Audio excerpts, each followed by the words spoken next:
Case diary maintain ಮಾಡಿಲ್ಲ ಅನ್ನೋ ವಿಚಾರ.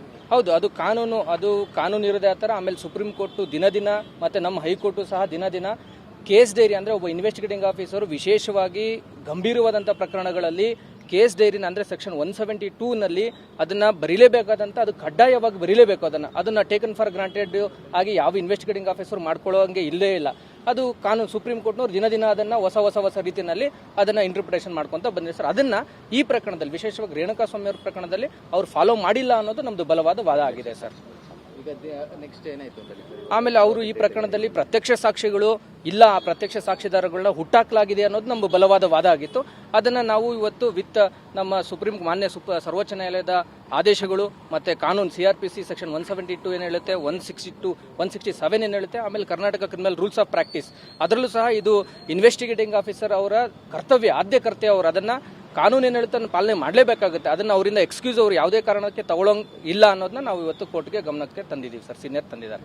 ಈಗ ಯಾವಾಗ ನೆಕ್ಸ್ಟ್ ಮತ್ತೆ ಮಂಗಳವಾರಕ್ಕೆ ನಮ್ಮ ಉಳಿದಂಥ ಆರೋಪಿಗಳು 11, 12 ಮತ್ತು ಉಳಿದಂಥ ಆರೋಪಿಗಳದ್ದು ಸಹ ವಾದ ಇದೆ. ಅದಾದ್ಮೇಲೆ ಎಲ್ಲ ಆರೋಪಿಗಳ ಪರ ವಾದ ಆದಮೇಲೆ ವಿಶೇಷ ಸರ್ಕಾರಿ ವಿಭಾಜಕರು ವಾದ ಮಾಡ್ತಾರೆ. ಅವ್ರದ್ದು ವಾದ ಆದಮೇಲೆ ನ್ಯಾಯಾಲಯ ಒಂದು ದಿನಾಂಕವನ್ನು ನಿಗದಿಪಡಿಸುತ್ತೆ ಈ ಪ್ರಕರಣದಲ್ಲಿ ಆದೇಶವನ್ನು ಪ್ರಕಟಿಸೋಕ್ಕೆ. ಅಷ್ಟೇ. Thank you. Case diary maintain ಮಾಡಿಲ್ಲ ಅನ್ನೋ ವಿಚಾರ. ಹೌದು, ಅದು ಕಾನೂನು ಇರೋದೇ ಆ ಥರ. ಆಮೇಲೆ ಸುಪ್ರೀಂ ಕೋರ್ಟು ದಿನ ಮತ್ತು ನಮ್ಮ ಹೈಕೋರ್ಟು ಸಹ ದಿನ ಕೇಸ್ ಡೈರಿ ಅಂದರೆ ಒಬ್ಬ ಇನ್ವೆಸ್ಟಿಗೇಟಿಂಗ್ ಆಫೀಸರು ವಿಶೇಷವಾಗಿ ಗಂಭೀರವಾದಂಥ ಪ್ರಕರಣಗಳಲ್ಲಿ ಕೇಸ್ ಡೈರಿನ ಅಂದರೆ ಸೆಕ್ಷನ್ 172ನಲ್ಲಿ ಅದನ್ನು ಬರೀಲೇಬೇಕಾದಂಥ, ಅದು ಕಡ್ಡಾಯವಾಗಿ ಬರೀಲೇಬೇಕು. ಅದನ್ನು ಟೇಕನ್ ಫಾರ್ ಗ್ರಾಂಟೆಡ್ ಆಗಿ ಯಾವ ಇನ್ವೆಸ್ಟಿಗೇಟಿಂಗ್ ಆಫೀಸರ್ ಮಾಡ್ಕೊಳ್ಳೋಂಗೆ ಇಲ್ಲೇ ಇಲ್ಲ.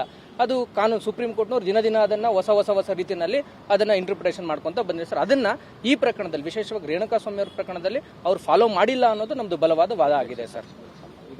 ನೆಕ್ಸ್ಟ್ ಏನಾಯ್ತು? ಆಮೇಲೆ ಅವರು ಈ ಪ್ರಕರಣದಲ್ಲಿ ಪ್ರತ್ಯಕ್ಷ ಸಾಕ್ಷಿಗಳು ಇಲ್ಲ, ಆ ಪ್ರತ್ಯಕ್ಷ ಸಾಕ್ಷಿದಾರಗಳನ್ನ ಹುಟ್ಟಾಕಲಾಗಿದೆ ಅನ್ನೋದು ನಮ್ಮ ಬಲವಾದ ವಾದ ಆಗಿತ್ತು.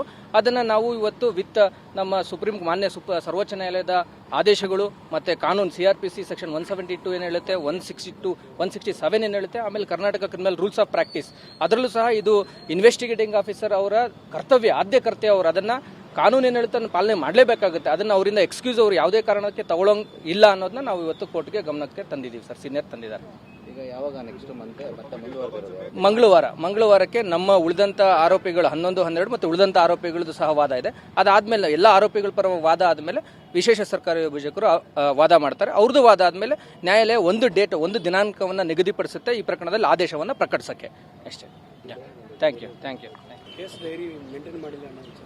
ಹೌದು, ಅದು ಕಾನೂನು ಇರೋದೇ ಆ ಥರ. ಆಮೇಲೆ ಸುಪ್ರೀಂ ಕೋರ್ಟು ದಿನ ಮತ್ತು ನಮ್ಮ ಹೈಕೋರ್ಟು ಸಹ ದಿನ ಕೇಸ್ ಡೈರಿ ಅಂದರೆ ಒಬ್ಬ ಇನ್ವೆಸ್ಟಿಗೇಟಿಂಗ್ ಆಫೀಸರು ವಿಶೇಷವಾಗಿ ಗಂಭೀರವಾದಂಥ ಪ್ರಕರಣಗಳಲ್ಲಿ ಕೇಸ್ ಡೈರಿನ ಅಂದರೆ ಸೆಕ್ಷನ್ 172ನಲ್ಲಿ ಅದನ್ನು ಬರೀಲೇಬೇಕಾದಂಥ, ಅದು ಕಡ್ಡಾಯವಾಗಿ ಬರೀಲೇಬೇಕು. ಅದನ್ನು ಟೇಕನ್ ಫಾರ್ ಗ್ರಾಂಟೆಡ್ ಆಗಿ ಯಾವ ಇನ್ವೆಸ್ಟಿಗೇಟಿಂಗ್ ಆಫೀಸರ್ ಮಾಡ್ಕೊಳ್ಳೋಂಗೆ ಇಲ್ಲೇ ಇಲ್ಲ. ಅದು ಕಾನೂನು ಸುಪ್ರೀಂ ಕೋರ್ಟ್ನವ್ರು ದಿನ ಅದನ್ನು ಹೊಸ ರೀತಿಯಲ್ಲಿ ಅದನ್ನು ಇಂಟರ್ಪ್ರಿಟೇಷನ್ ಮಾಡ್ಕೊತ ಬಂದಿದೆ ಸರ್. ಅದನ್ನು ಈ ಪ್ರಕರಣದಲ್ಲಿ ವಿಶೇಷವಾಗಿ ರೇಣುಕಾಸ್ವಾಮಿ ಅವ್ರ ಪ್ರಕರಣದಲ್ಲಿ ಅವ್ರು ಫಾಲೋ ಮಾಡಿಲ್ಲ ಅನ್ನೋದು ನಮ್ಮದು ಬಲವಾದ ವಾದ ಆಗಿದೆ ಸರ್. ಈಗ ನೆಕ್ಸ್ಟ್ ಏನಾಯ್ತು? ಆಮೇಲೆ ಅವರು ಈ ಪ್ರಕರಣದಲ್ಲಿ ಪ್ರತ್ಯಕ್ಷ ಸಾಕ್ಷಿಗಳು ಇಲ್ಲ, ಆ ಪ್ರತ್ಯಕ್ಷ ಸಾಕ್ಷಿದಾರಗಳನ್ನ ಹುಟ್ಟಾಕಲಾಗಿದೆ ಅನ್ನೋದು ನಮ್ಮ ಬಲವಾದ ವಾದ ಆಗಿತ್ತು.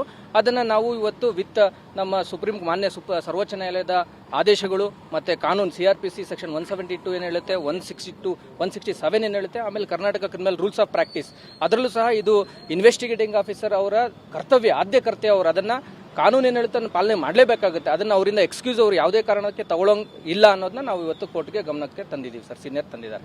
ಈಗ ಯಾವಾಗ ನೆಕ್ಸ್ಟ್ ಮತ್ತೆ ಮಂಗಳವಾರಕ್ಕೆ ನಮ್ಮ ಉಳಿದಂಥ ಆರೋಪಿಗಳು 11, 12 ಮತ್ತು ಉಳಿದಂಥ ಆರೋಪಿಗಳದ್ದು ಸಹ ವಾದ ಇದೆ. ಅದಾದ್ಮೇಲೆ ಎಲ್ಲ ಆರೋಪಿಗಳ ಪರ ವಾದ ಆದಮೇಲೆ ವಿಶೇಷ ಸರ್ಕಾರಿ ವಿಭಾಜಕರು ವಾದ ಮಾಡ್ತಾರೆ. ಅವ್ರದ್ದು ವಾದ ಆದಮೇಲೆ ನ್ಯಾಯಾಲಯ ಒಂದು ದಿನಾಂಕವನ್ನು ನಿಗದಿಪಡಿಸುತ್ತೆ ಈ ಪ್ರಕರಣದಲ್ಲಿ ಆದೇಶವನ್ನು ಪ್ರಕಟಿಸೋಕ್ಕೆ. ಅಷ್ಟೇ. Thank you. ಹೆಚ್ಚಿನ ವಿಡಿಯೋಗಳಿಗೆ ಪ್ರತಿಧ್ವನಿ ಯೂಟ್ಯೂಬ್ ಚಾನೆಲ್ ಸಬ್ಸ್ಕ್ರೈಬ್ ಮಾಡಿ, ಬೆಲ್ ಐಕಾನ್ ಕ್ಲಿಕ್ ಮಾಡಿ.